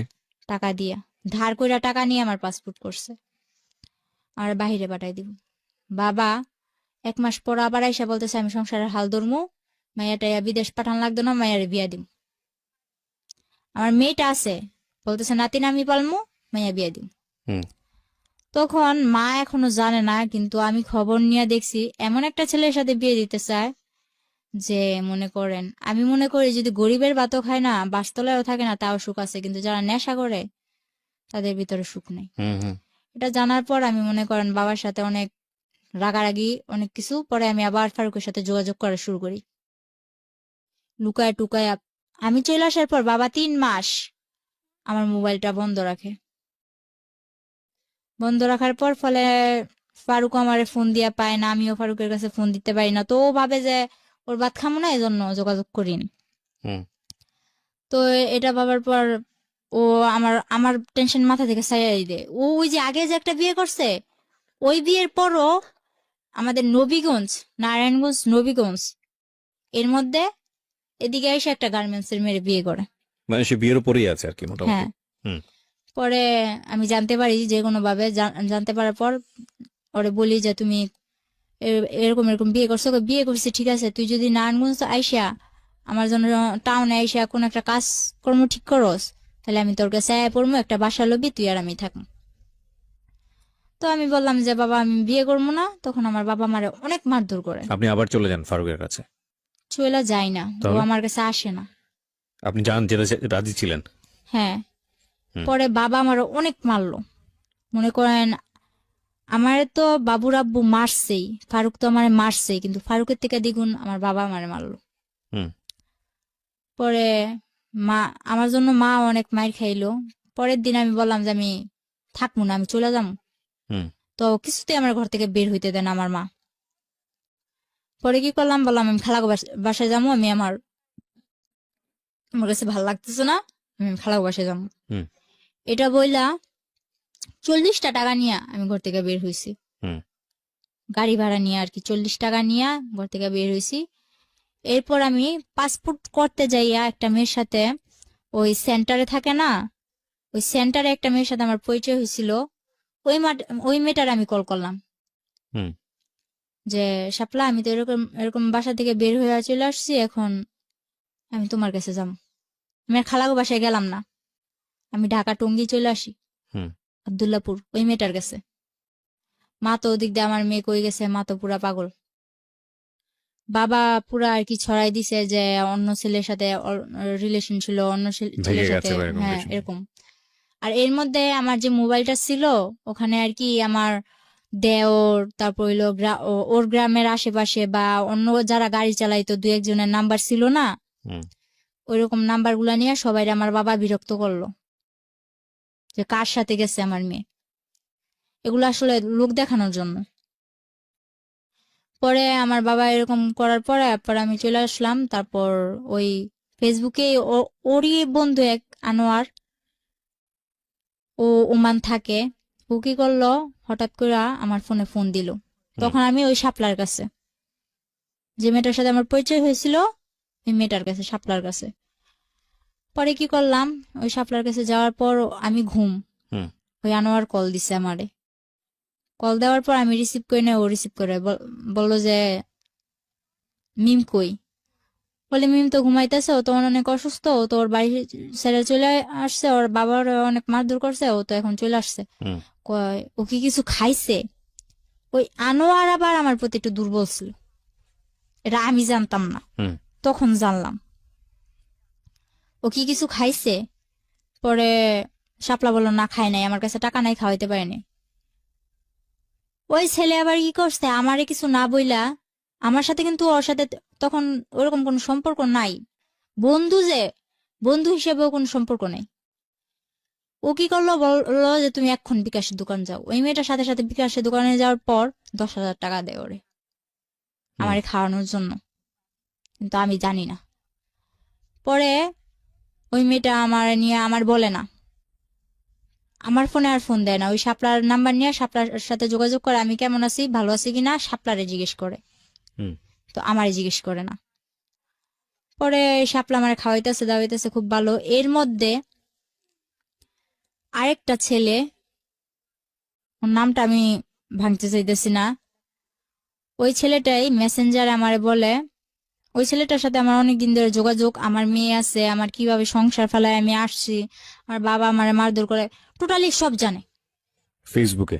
হ্যাঁ, ওই মেসেঞ্জারে কতগুলো গ্রুপ থাকে না, হুম। ওই গ্রুপ থেকে সব জানে।